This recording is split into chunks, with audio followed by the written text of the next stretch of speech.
ઉત્તર પ્રદેશ સહિત દેશભરમાં વિવિધ રાજ્યોમાં પડી રહેલી ભીષણ ગરમી વચ્ચે એક રાહત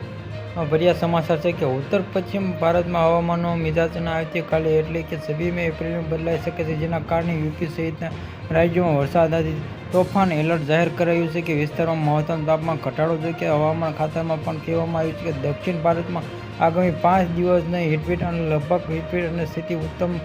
પશ્ચિમ ભારતમાં રાજ્યમાં 26 થી 28 એપ્રિલ વચ્ચેના આ નવા દરરોજમાં આ ગુજરાતમાં હવામાન કેવું રહેશે ખાસ જાણો કે 24 કલાક બાદ ગંગેય પશ્ચિમ બંગાળમાં સબ અને હિમાચલ પ્રદેશમાં આંધ્રપ્રદેશ કાંઠા વિસ્તાર વિમાનમાં કર્ણાટક બિહાર જમ્મુ તમિલનાડુ કોંકણ ગોવા અને રાજ્યમાં વરસાદની પૂર્વ અઠવાડિયામાં આ મધ્યપ્રદેશ મહારાષ્ટ્રના વિવિધ વિસ્તારોમાં પડ્યા હતા અને આ જમ્મુ કાશ્મીર લખાદાર હિમાચલ પ્રદેશ 26 થી 28 વરસાદમાં અને વીજળીના કડાકા ભડાકા સાથે 26 થી 28 એપ્રિલ વરસાદની આગાહી છે અને 28 એપ્રિલ 12 એપ્રિલને આ વરસાદના આ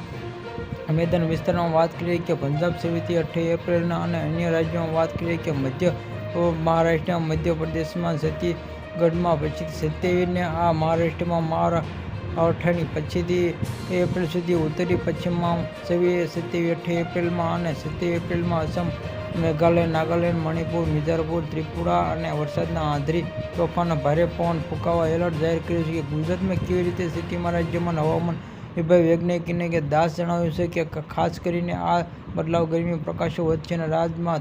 તાપમાન 2 ડિગ્રી આસપાસ વધશે અને મોટાભાગમાં 42 ડિગ્રી આસપાસ અને આ 42 ડિગ્રીમાં લિટલ વજન અને 2 દિવસ વાદળછાયું હતા.